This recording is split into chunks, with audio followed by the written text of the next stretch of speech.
Ceci est un livre audio autogénéré par Google. Collection des idées et des femmes. Dirigé par Guyonne Leduc. Ancienne élève de l'École normale supérieure Sèvres. Professeur à l'Université de Lille. Des idées et des femmes.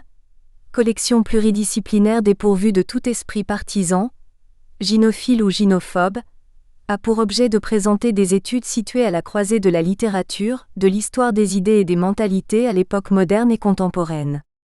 Les thématiques y auront trait aux femmes en général ou à des figures précises de femmes, avec prise en compte de leur globalité, de leur sensibilité comme de leur intellect. Le monde occidental constituera dans un premier temps le champ géographique concerné, ce qui n'exclut pas une ouverture ultérieure potentielle au monde oriental et extrême-oriental. Derniers ouvrages parus. Leduc G. Dire. Comment faire des études genre avec de la littérature, Masquerading. Préface de Marie-Hélène Boursier. 2014. 308 pp. Gourdon Stéphanie. L'écriture expérimentale de Mary Wollstonecraft, Normes et formes. 2014. 394 pp. Binard Florence et G. Leduc Dire. Genresse et transparence. Préface de Françoise Barret-Ducrot. 2014. 176 pp. Elbaz, Robert et Françoise Sacquet-Sabin, Dire. Les espaces intimes féminins dans la littérature maghrébine d'expression française. 2014. 366 pp. Gaudino Isabelle Dire. Femme britannique en voyage. L'étape lyonnaise dans l'itinéraire du Grand Tour. 2015. 262 pp. Binard Florence, Alexandrine Guyarnet-Dellec et G. Leduc Dire. Nommer les femmes, le sexe et le genre. Préface de Liliane Louvel. 2015. 284 pp. Binard Florence et G. Leduc Dire. Mère célibataire, de la malédiction au libre choix. Regard croisé France-Grande-Bretagne. Bref. Marie-Claire Pasquier. 2016. 208 pp. Lefebvre Brigitte et Christine Lévy Dire. Parcours féministe dans la littérature et dans la société japonaise de 1910 à 1930. De Seto au modèle de politique sociale. 2016. 284 pp. Leduc G. Dire. Inégalité femmes-hommes et utopie S. Avant-propos de Franck Lesset. 2017. 65 pp. Binard Florence, Marc Calvini Lefebvre et G. Leduc Dire. Femmes, sexe, genre dans l'ère anglophone. Invisibilisation, stigmatisation et combat. Bref. Michel Prume. 2017. 226 pp. Locher Sabine. Sexisme et psychologie. Bref. Annick Durand-Delvigne. 2020. 288 pp. Dédicace. Ce livre est dédié à mes parents. Serge 1934 à 1969 et Hélène Offray 1934 à 1999. Anciens élèves des INS de Saint-Cloud et de Fontenay-aux-Roses. Table des illustrations et tableaux. Illustration 1, Joseph Andrews 1742, extrait du répertoire des livres prohibés par ordre alphabétique 1742, MS 21 1928, F4, copyright BNF. Illustration 2, signature de la place figurant sur un exemplaire de son théâtre, Paris 1783, Oxford, copyright Taylor Institution Library. Illustration 3, extrait du registre des livres d'impression étrangère présenté à Monseigneur le Chancelier pour la permission de débiter, MS 21 1992, année 1763, F7, copyright BNF Richelieu. Illustration 4, Ophélie, annonce dans l'Avant-Coureur 25 avril 1763, Gallica, copyright BNF. Illustration 5, Le véritable ami, Bibliothèque universelle des romans, juillet 1784, 3, copyright Arsenal. Illustration 6, Madame Cotin-Néristo, d'après un portrait attribué au peintre Jean-Baptiste Weller, manuscrit FR 15 1985, copyright BNF Richelieu. Illustration 7, Catalogue des livres de Monsieur Maboul, maître des requêtes. Paris 1758, copyright Arsenal. Illustration 8, David Simple dans le catalogue des livres de la Bibliothèque du Roi, tome 2, Paris 1750, copyright BNF Tolbiac. Illustration 9. Extrait du catalogue des livres de la Reine au Palais des Tuileries, Archives nationales, T 1077/1, pièce 6, F38. Illustration 10. Cabinet de lecture chez Galignani, rue Vivienne, Joseph Pain, Nouveau tableau de Paris, Paris 1820, 75, Gallica, copyright BNF. Illustration 11. 39 villes où les romans de Sarah Fielding sont disponibles au XIXe siècle, Google My Map. Illustration 12. Catalogue du cabinet littéraire de Bidault, libraire à Dijon, 1771, Numélio, licence ouverte. Illustration 13. Nombre de citations de Jane Austen, de Charlotte Brontë, d'Anne Brontë et de Sarah Fielding selon Ngram Viewer. Illustration 14. Bandeau tiré du catalogue des livres de feu Monsieur le Comte de Frise, Paris 1756, Delta 1602, copyright BNF Tolbiac. Illustration 15. Carte d'adresse insérée dans le catalogue des livres de M. Rousseau, Paris 1775, Delta 3431, copyright BNF Tolbiac. Illustration 16. Catalogue des livres de Madame la Princesse de Conti, Paris 1775, copyright Arsenal. Tableau 1. Édition en français des romans de Sarah Fielding. Tableau 2. Romancière faisant l'objet d'un article dans la revue 17-18 BSE accent aigu à A. Tableau 3. Les 12 romans anglais les plus prisés 1745 à 1805. Tableau 4. Les 12 romans anglais les plus prisés 1750 à 1780. Tableau 5. Classement des 9 romans anglais à succès d'après Daniel Mornay et Hélène Pignot. Tableau 6. Conditions sociales des lecteurs du corpus. Tableau 7. Conditions sociales des 212 lecteurs de Sarah Fielding. Tableau 8. Prix moyen et médian des romans de Sarah Fielding. Tableau 9. Cabinet de lecture du XVIIIe siècle détenant un roman de Sarah Fielding. Tableau 10. Auteurs les plus cités par les maîtres de lecture selon Françoise Parent-Lardeur. Remerciements. Mes dettes sont nombreuses et je ne voudrais oublier personne. Je tiens tout d'abord à adresser mes sincères remerciements à Madame le professeur Guyonne Leduc, qui a eu la bonté de relire, avec une rare abnégation, et de corriger minutieusement le tapuscrit de cet ouvrage. Monsieur le professeur Alain Jaffreau, directeur du laboratoire phare, a encouragé sa publication avec bienveillance et amitié, ainsi que tous mes collègues de phare et tout spécialement François Morvan, ingénieur d'études, qui a fait le lien avec les éditions L'Harmattan. Peggy Manard, Micheline Zéphyr-Emery, Nathalie Régnier et Bernard Vouillot ont autorisé la consultation de leur thèse, où j'ai puisé d'utiles renseignements sur le monde de l'édition au XVIIIe siècle. Jean-Paul Fontaine m'a donné ses lumières sur la correspondance de l'éditeur Hubert Martin-Cazin. Les bibliothécaires de l'Arsenal et de la Bibliothèque historique de la ville de Paris m'ont fourni une aide précieuse pour localiser certains documents.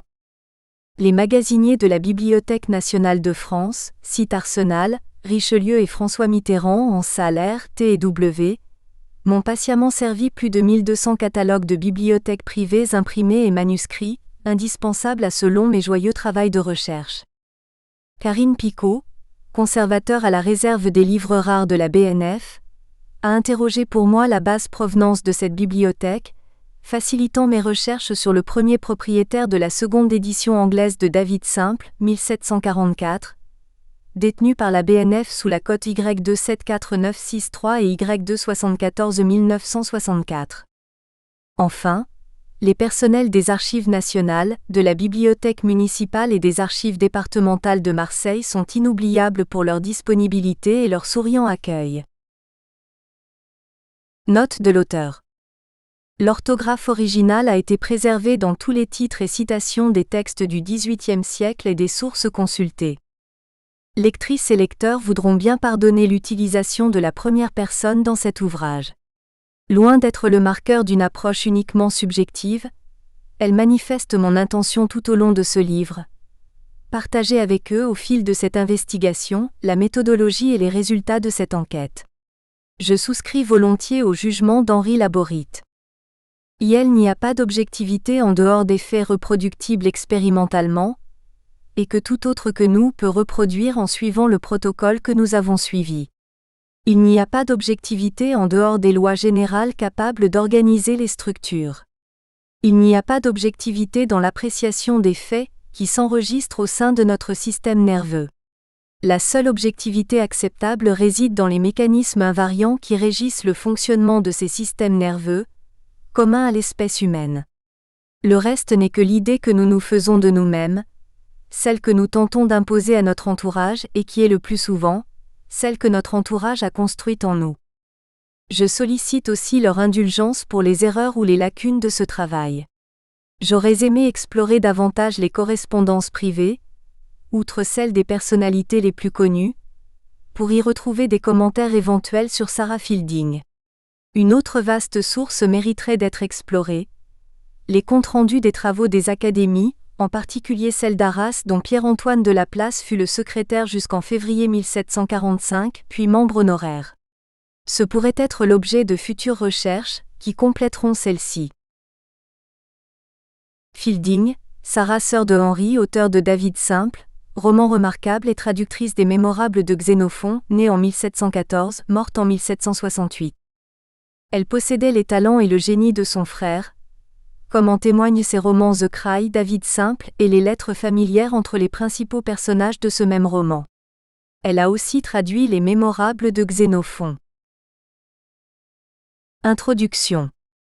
Pour le grand public français d'aujourd'hui, le nom Fielding évoque plutôt Bridget Jones que Tom Jones. Rares sont ceux, à part les spécialistes ou les 18e, qui connaissent Sarah Fielding, petite sœur de Henry Fielding et amie de son grand rival littéraire Samuel Richardson. Ce fut pourtant à son époque, une romancière connue et estimée. Son premier roman The Adventures of David Simple in Search of a True Friend, paraît anonymement, by a Lady, en 1744. Est-ce par timidité ou modestie, trait de la personnalité de l'auteur, repérable en lisant sa correspondance? Un grand nombre de livres est publié de cette manière au XVIIIe siècle, au point que c'est souvent l'œuvre et non l'auteur qui connaît d'abord la célébrité. Quoi qu'il en soit, David Simple a tant de succès en Angleterre qu'une deuxième édition sort quelques semaines plus tard, révisée, pour ne pas dire réécrite en ce qui concerne certains passages, par son frère Henry. Ce roman n'a donc pas besoin de sa notoriété pour s'imposer aux yeux du public. La rumeur lui ayant néanmoins attribué la paternité du texte, Henry Fielding en rédige une préface élogieuse tout autant que condescendante. Il s'y défend plusieurs pages durant d'en être l'auteur. Il convient de le situer brièvement dans le contexte littéraire du temps, sans espérer rendre compte d'un demi-siècle d'histoire littéraire en quelques paragraphes. 1. Contexte littéraire. Dans les premières décennies du XVIIIe siècle, outre les auteurs fétiches de la critique littéraire que sont Daniel Defoe, Samuel Richardson et Henry Fielding, l'Angleterre compte aussi des romancières talentueuses telles Aphra Behn 1640-1689, Jane Barker, Bap, 1652 à 1732, Mary Davy, 1674 à 1732, Pénélope Aubin, 1679-1732, Madame de la Rivière Manley, c'est 1670 à 1724, ou Eliza Haywood, 1693-1756, que les lecteurs plébiscitent. Au même moment en France, Le Sage, Crébillon que Sarah Fielding a lu, Marivaux, La vie de Marianne et l'abbé Prévost, avec Cleveland et Manon Lescaut, occupe le devant de la scène littéraire après des débuts difficiles pour ce dernier. L'histoire du chevalier des Grieux et de Manon Lescaut est condamnée au feu à Paris en 1733. Quant à Crébillon, il tâte de la prison de Vincennes l'année suivante pour son roman Tanzai et Néadrané, histoire japonaise. Le Sofa, roman libertin, lui vaut aussi d'être exilé 3 mois à 30 lieues de Paris en 1742. Les livres sont soumis à la censure royale et le roman, tenu pour un genre licencieux, est proscrit par le chancelier d'Aguesseau en 1737. Entre 1738 et 1741, puis en 1746 à 48, les censeurs royaux ne donnèrent leur approbation qu'à un roman sur 2. Les romans n'en continuèrent pas moins de se vendre en France, mais sous le manteau, pour le plus grand bien de la librairie hollandaise. 2 œuvres de Henry Fielding figurent parmi les interdits. Les aventures de Joseph Andrews, prohibées le 25 octobre 1742 par M. l'abbé Souchet, censeur de Sa Majesté le roi Louis XV, et Tom Jones sur arrêt du Conseil du roi, le 24 février 1750, le libraire ayant diffusé le livre sans permission. Cela ne gêne en rien leur succès auprès du public. Jugé frivole, le roman se légitime en se donnant une mission morale. Dès le XVIIe siècle, des auteurs y voient une forme d'instruction morale par l'exemple. Loin d'être un simple topo littéraire, ce dessin d'édification reflète les attentes du lectorat de l'époque. Illustration 1, Joseph Andrews, 1742, extrait du répertoire des livres prohibés. Sarah Fielding aurait d'ailleurs sans doute souscrit à ce jugement de l'abbé Desfontaines. Un bon roman doit être le tableau de la vie humaine. Esperluette l'on devra y avoir principalement en vue de censurer les vices et les ridicules. Le roman est aussi source d'évasion et de délassement. Dans les catalogues de bibliothèques privées du XVIIIe siècle, il apparaît souvent à la rubrique « Facéties et romans » et figure après les genres nobles que sont le théâtre et la poésie. 2. Deux romans traduits en français, David Simple et Ophélie, leurs traducteurs. L'œuvre de Sarah Fielding, contemporaine des plus célèbres romanciers anglais et français, résonne au-delà des îles britanniques. 2 de ses romans sur les 7 qu'elle a écrits sont traduits en français. David Simple 1744, dès 1745 et The History of Ophelia 1760 en 1763. À titre comparatif, Roderick Random 1748 de Tobias Smollett ne le sera qu'en 1761, 13 ans après sa sortie en Angleterre, attribué qui plus est à Henry Fielding. Quant à Ferdinand Kuntfazom 1753, les lecteurs patienteront jusqu'en 1798, soit 45 ans après sa publication à Londres, pour le découvrir. Qui sont les 2 traducteurs de Sarah Fielding ? L'abbé de Laplace, 1707 à 1793, traducteur de David Simple, n'a pas laissé de mémoire ni de correspondance abondante. Il était connu au XVIIIe siècle comme le traducteur du théâtre de Shakespeare et de divers romans anglais, Tom Jones de Henry Fielding, mais aussi d'un roman aujourd'hui totalement oublié, L'orpheline anglaise, 1751, grand succès de librairie tout au long du siècle. Issu d'une famille protestante, anglophile et anglophone, ancien élève du collège des jésuites anglais de Saint-Omer, il s'attelle à cette tâche par goût tout autant que par nécessité, au contraire de l'abbé Morellet que la Révolution a ruiné, traducteur notamment de romans gothiques à la fin du siècle. Grand, replet, blond et assez bien de figure, selon le signalement de Joseph d'Emery, inspecteur de la librairie. Il est avocat et a sa femme et ses enfants à Arras avec lesquels il vit assez mal. Il est auteur de la traduction du théâtre anglois et de quelques romans, entre autres L'Enfant trouvé, L'orpheline et d'autres. Il est connu de M. Berrier, lieutenant général de police. Illustration 2. Signature de Laplace figurant sur un exemplaire de son théâtre, Paris 1783, dédicacé à Barthélemy Imbert. Ce travail lui assure des revenus jusqu'en 1760. Grâce à Madame de Pompadour, il obtient en février 1760 la direction du Mercure de France dont il se retire en juin 1768 avec 5000 livres de pension, selon Charles Collet. Le catalogue de la Bibliothèque nationale de France recense plusieurs ventes de livres en son nom entre 1772 et 1793, ce qui indique peut-être de sa part un besoin d'argent. Pour Jean Segard. Il vécut à Paris dans un petit cercle d'épicuriens plus ou moins athées. Boindin, Boismorand, Caylus, Crébillon, Piron, Duclos. À en croire les pièces intéressantes, il fréquenta tous les grands écrivains de son temps. Il eut surtout l'art de s'introduire auprès des gens en place, le Régent, Maurepas, Marigny. Très opportuniste, il évite longtemps de manifester ses sentiments.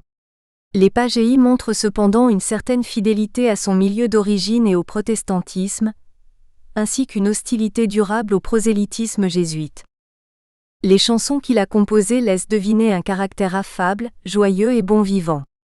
Il pouvait compter sur des amis fidèles comme Charles-Simon Favart, auteur dramatique à la mode, et des protecteurs haut placés comme le duc de Richelieu qui intervint en sa faveur pour que sa pièce Adèle de Ponthieu fût jouée à la Comédie Française. Pour Charles Collet, Laplace fait partie des gens de lettres célèbres dans l'Europe savante pour leurs ouvrages, et mériterait d'être élu à l'Académie française. La thèse de Lilian Cobb sur Laplace, bien documentée, fournit des renseignements précieux sur ses origines calaisiennes, sa famille, les milieux littéraires où il a évolué. Néanmoins, le jugement global sur cet auteur, médiocrité aimable, est des plus sévères. Certes, Ses traductions sont plutôt des adaptations selon le goût du temps, mais sa traduction de David Simple fait exception. Il y a été fidèle au texte original, qu'il n'a ni condensé ni édulcoré pour l'adapter au goût français, selon lui plus distingué et soucieux des bienséances.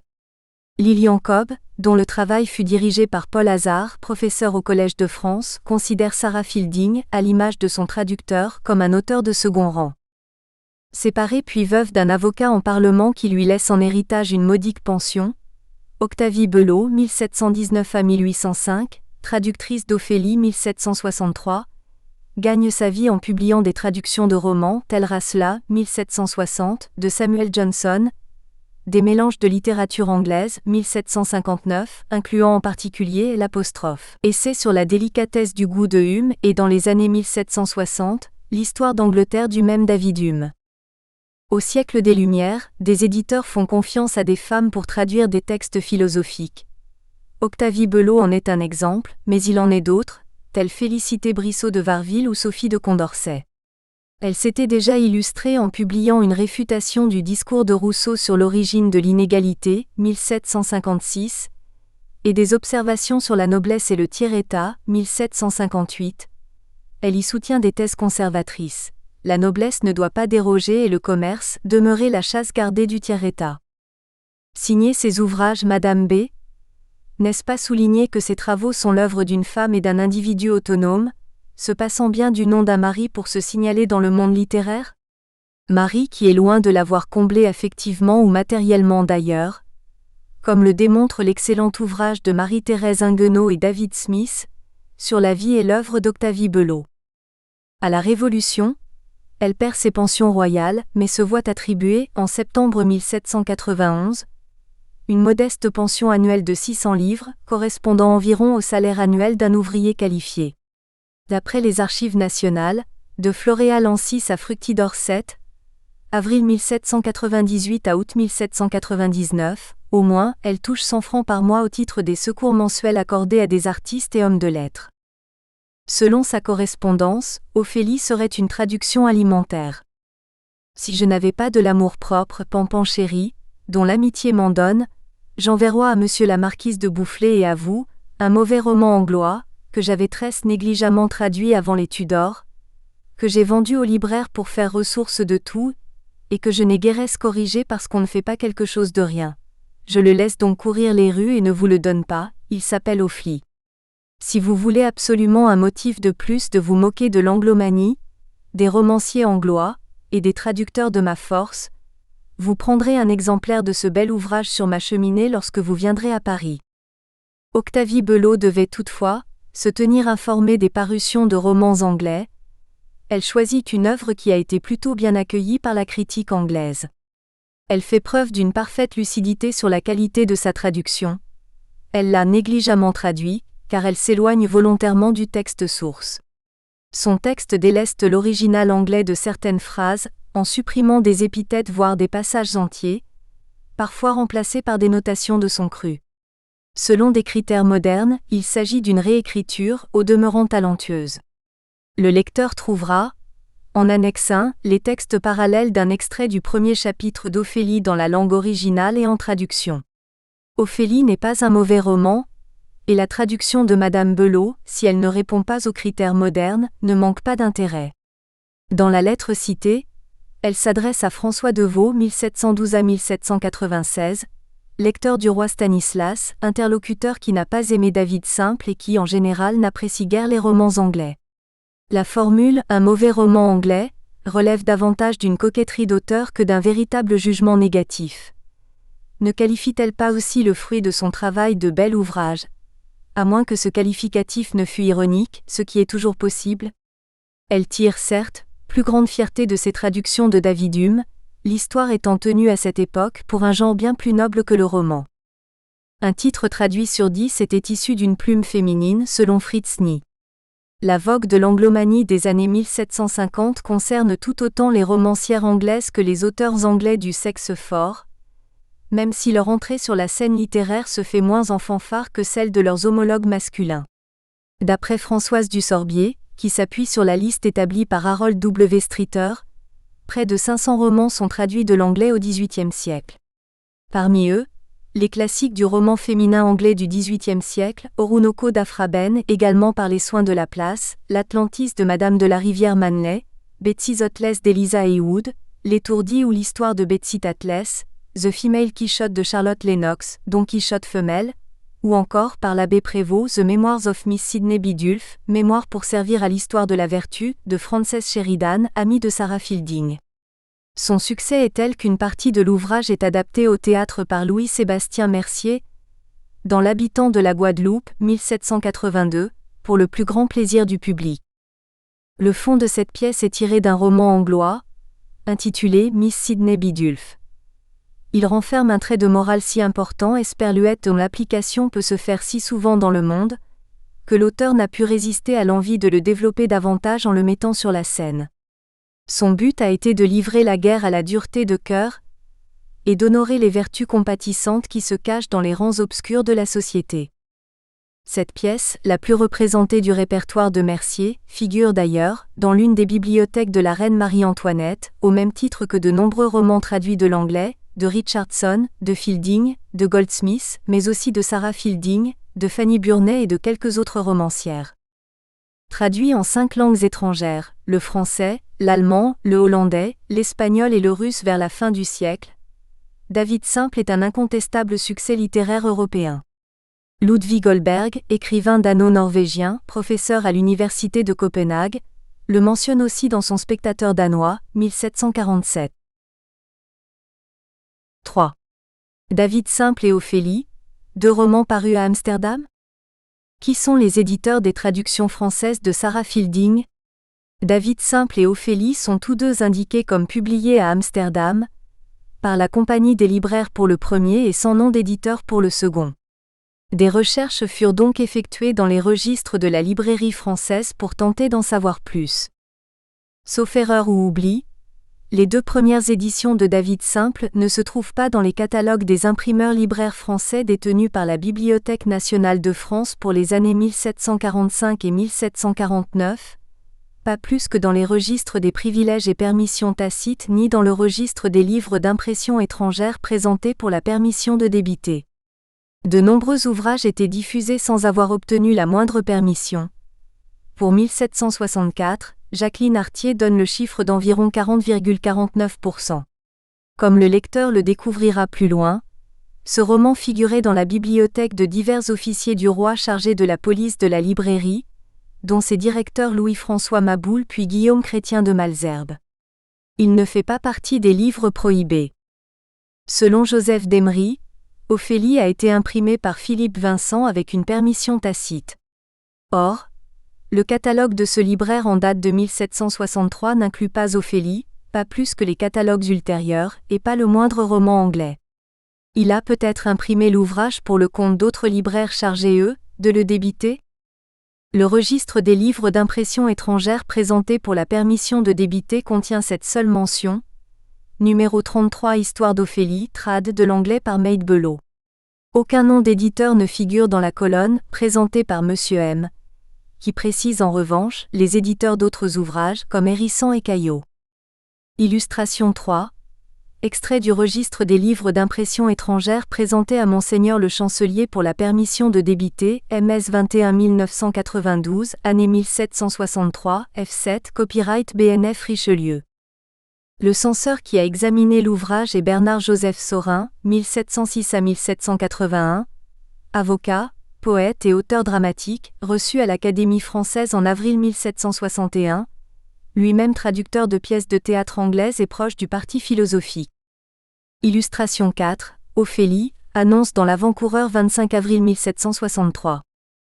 D'après l'hebdomadaire L'Avant-Coureur, le roman serait donc diffusé par 2 éditeurs. Laurent Durand, un des éditeurs de l'Encyclopédie, mort le 5 mai 1763, dont le neveu Pierre-Étienne Germain Durand a pris la succession, et Pierre-Nicolas Delormel, 1721-179. À son décès, Laurent Durand, l'un des plus suspects et des plus rusés de la librairie, selon l'inspecteur d'Emery, est en faillite et son fonds de libraire, vendu à d'autres libraires lors de 8 vacations, s'élève à 612 281 livres. Comment ce riche libraire s'est-il retrouvé en faillite?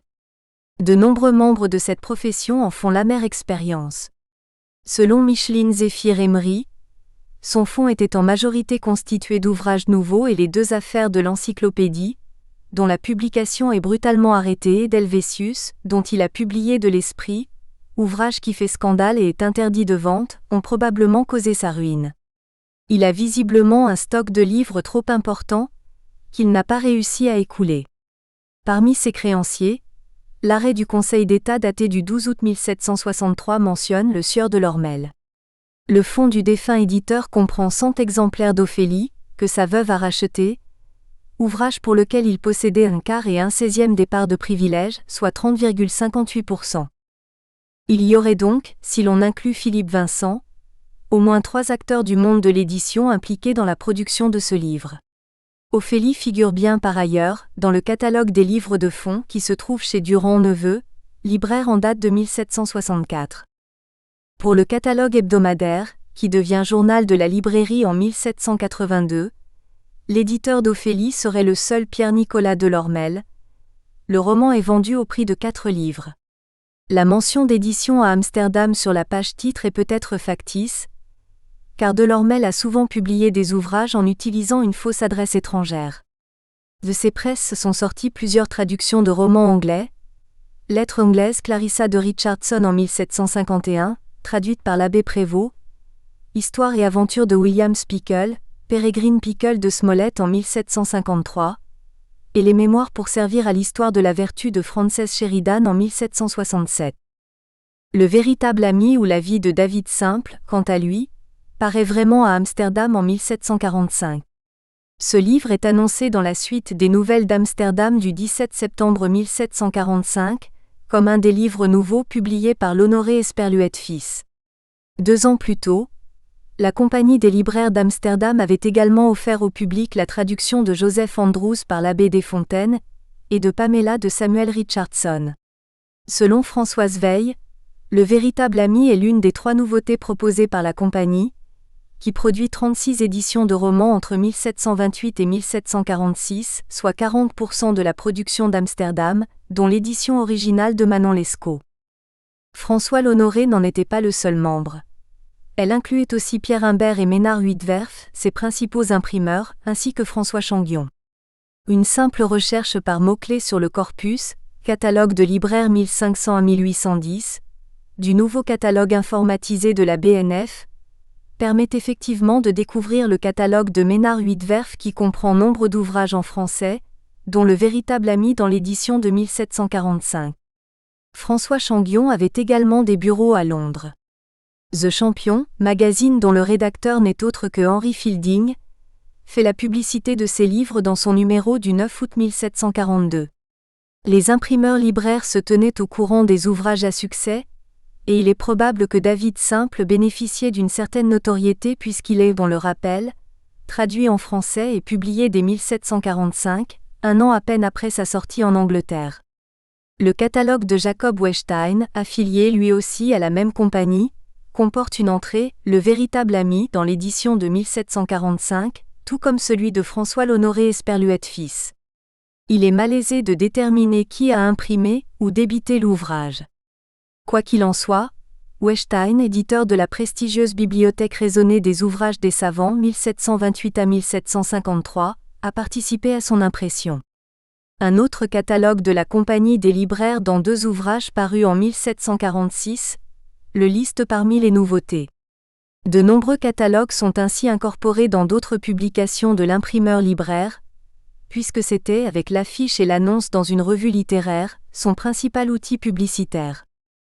Quant à la réédition de 1749 publiée à Amsterdam par la même compagnie, c'est le libraire François de Laguette, 1714 à 1756, qui en a assuré la diffusion, d'après la Bibliothèque annuelle et universelle. Elle remporte un franc succès en France selon la correspondance de Madame de Graffigny. Tout le matin et tout le jour, Doudou Pierre Valeret, avocat au Parlement, a lu ce fameux David Simple que l'on m'apporta hier soir et que je t'envoie. Ce livre fait une fortune étonnante ici depuis 6 mois qu'il y en avoit quelques exemplaires venus d'Hollande et que l'on s'arrachoit. On l'a imprimé, il se vend à foison. La Place publie sous le pseudonyme humoristique de Skunk, Sconce. S'agirait-il d'une stratégie pour se faire éditer plus vite et contourner la censure?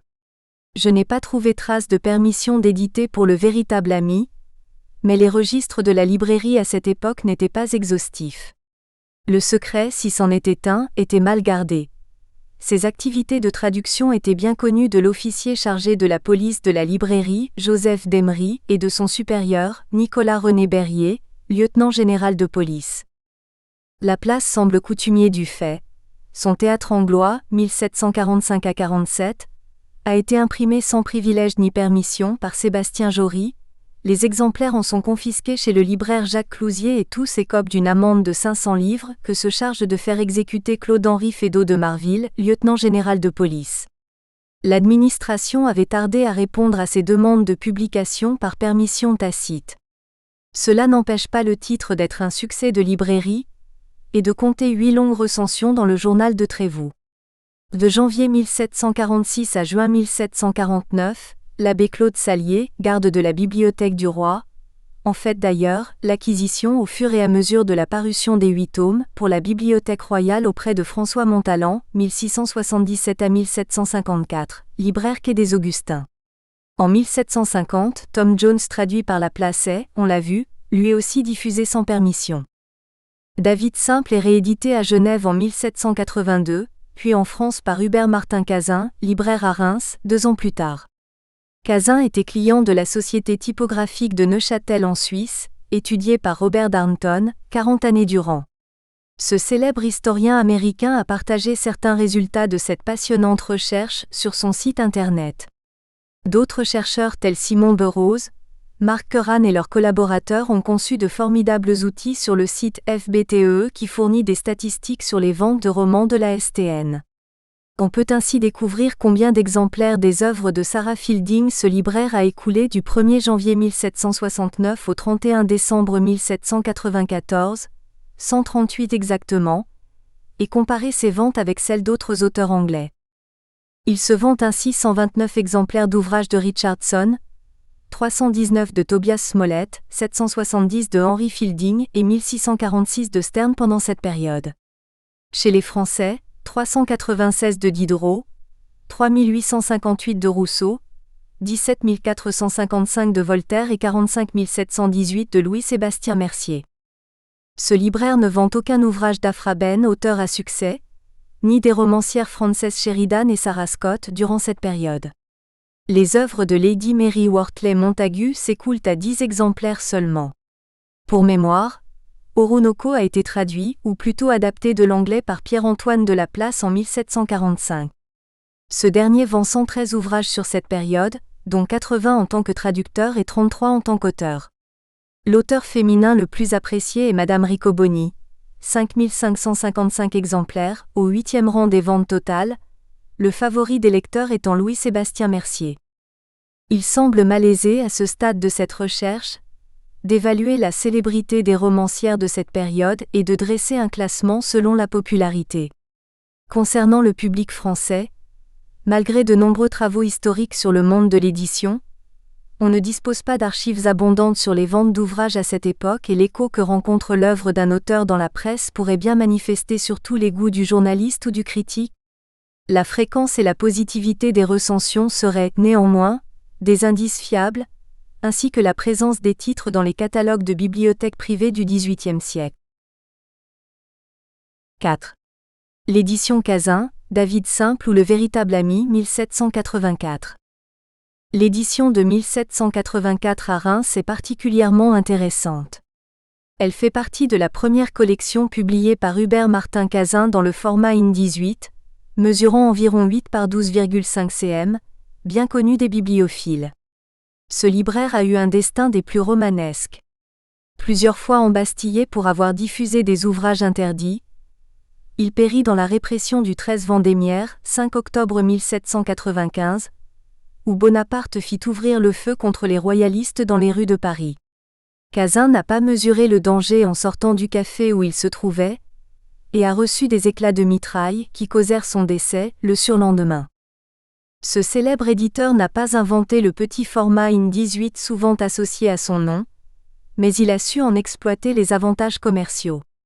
Il s'agit d'un format à la mode car très pratique. Le lecteur peut glisser le livre dans sa poche comme un livre de prière.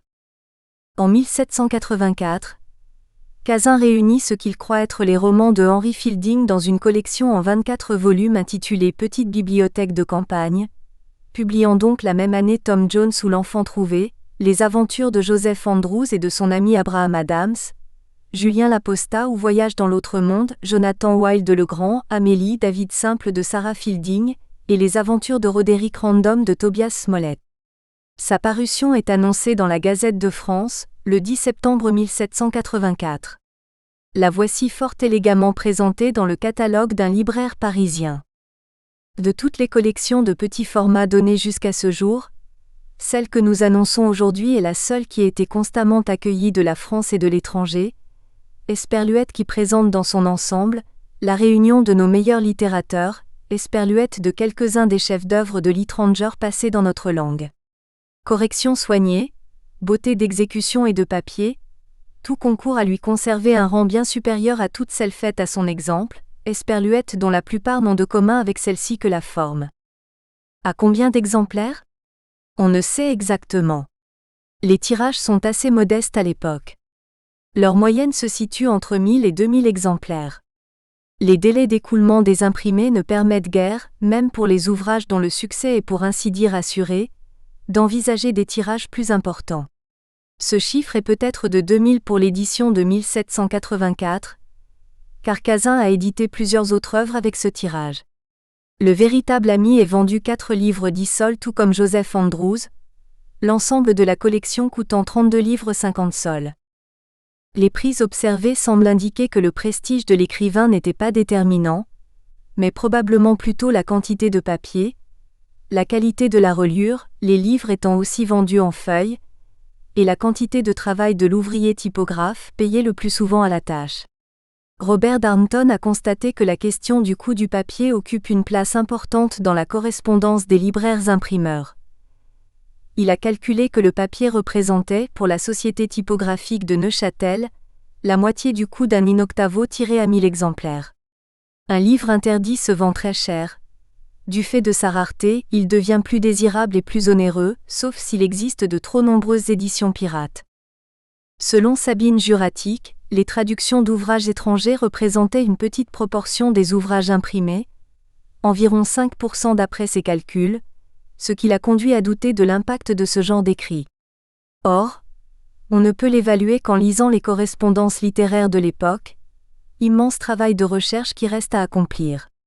D'autre part, les traductions d'ouvrages étrangers figurent en nombre non négligeable dans les catalogues de bibliothèques privées du XVIIIe siècle. La traduction de Laplace est en tout rééditée 5 fois, en 1749, 1782, 1784, 1797 et 1804. Dans 4 cas, le roman est attribué par erreur à Henry Fielding. Les traductions sont fort prisées du public sous le Directoire, rappellent les historiens Virginie Martin et Jean-Luc Chappet. Voilà pourquoi, peut-être David Simple et Ophélie ont été réédités durant cette période. En tout cas, quelle que soit l'attribution supposée, ces éditeurs considèrent que ces romans comptent parmi les meilleurs romans anglais, dignes d'une nouvelle publication. Pour ce faire, Jean-François Ouvrier choisit Ophélia, forme anglaise du prénom, et lui adjoint le sous-titre, ou l'entrée d'une orpheline dans le monde. Les romans et les pièces de théâtre dont l'héroïne principale est une orpheline sont à la mode et ce titre, inspiré de Fanny Burney, peut attirer de nouveaux lecteurs. Tableau 1. Édition en français des romans de Sarah Fielding. Après Cazin, 4 acteurs du monde de la librairie rééditent les œuvres de Sarah Fielding, 3 d'entre eux incluant David Simple parmi les œuvres complètes de son frère. Parmi eux, l'imprimeur Charles-Frédéric Perlet, 1759 à 1828, propriétaire d'un journal de tendance royaliste, a eu une vie mouvementée. Il échappe à la terreur mais prend part aux journées de Vendémiaire en 7. 1795. Aurait été condamné à mort à ce titre. Caché à la campagne pendant 2 mois, il revient à Paris tenir son atelier. Décrété de proscription après le 18 Fructidor, septembre 1797, il sera déporté à Cayenne en mars 1798, son journal supprimé, son atelier dévasté et ses biens vendus. De retour à Paris avant mai 1802, il travaille à partir d'août 1805 comme espion de la police secrète impériale. Soupçonné de double jeu, il est jeté en prison puis radié de l'administration. Condamné à 5 ans de prison en mai 1816, il trouve refuge à Genève chez sa sœur en Suisse où il finit ses jours. Sur Jean-François Ouvrier, on sait fort peu de choses, à part qu'il fut libraire rue Saint-André-des-Arts et en faillite à 2 moments de sa vie comme bien des libraires de cette époque. La BNF détient 3 catalogues à son nom, répertoriés sous la cote Q10, autre ressource extraordinaire pour les passionnés d'histoire du livre.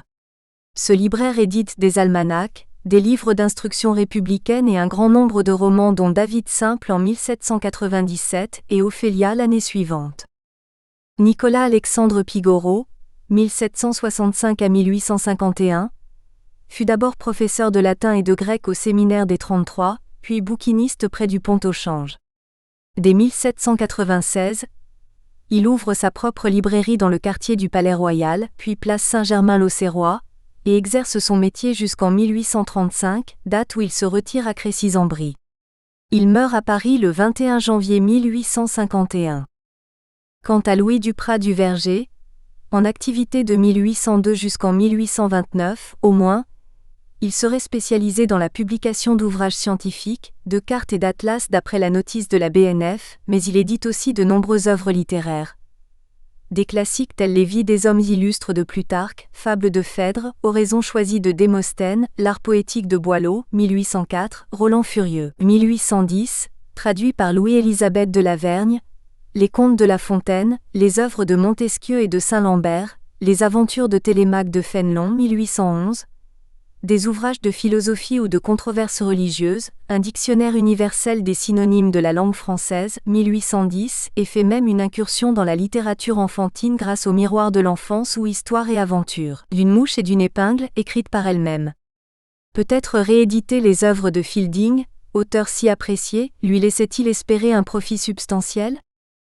Quoi qu'il en soit, 6 éditions d'un roman écrit par un auteur étranger est un nombre très honorable. Comme l'a calculé Angus Martin, David Simple connaît à peu près le même nombre de rééditions que Werther de Goethe et que le ministre de Wakefield d'Oliver Goldsmith.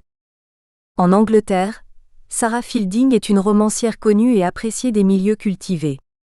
Au siècle des Lumières, ses œuvres bénéficient également d'une diffusion européenne. Face à elle, quelles ont été les réactions des critiques ?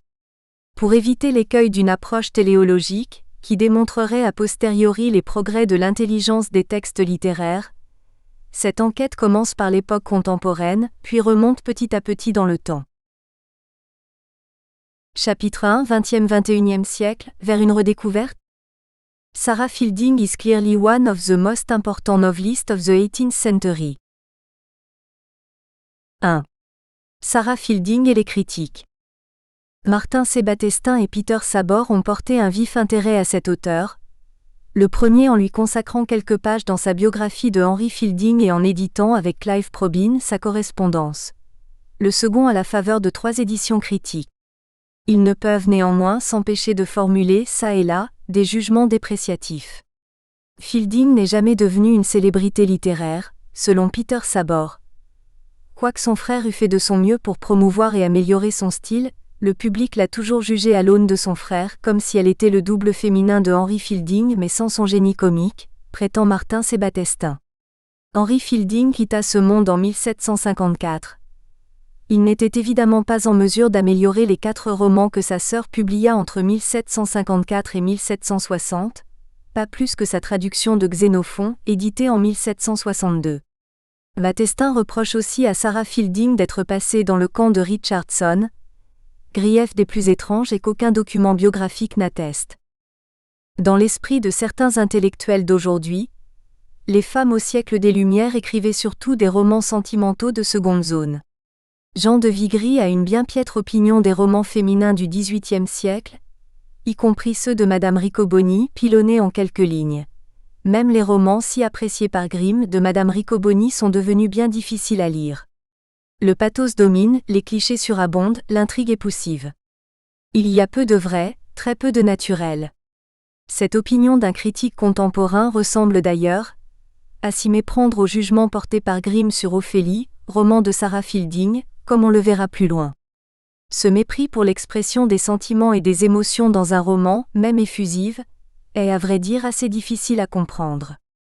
Il y a visiblement, pour ces critiques, une hiérarchie des sujets dignes de traitement romanesque. La souffrance devant la trahison et la maltraitance masculine n'en font semble-t-il pas partie, topo romanesque de roman à l'eau de rose. Pour Jean-Paul Sermin, les 4 auteurs anglais en haut du tableau sont les suivants: Defoe, Fielding, Richardson et Smollett. Il est question en passant de Sarah Fielding dans la remarquable synthèse d'Alain Montandon, le roman au XVIIIe siècle en Europe.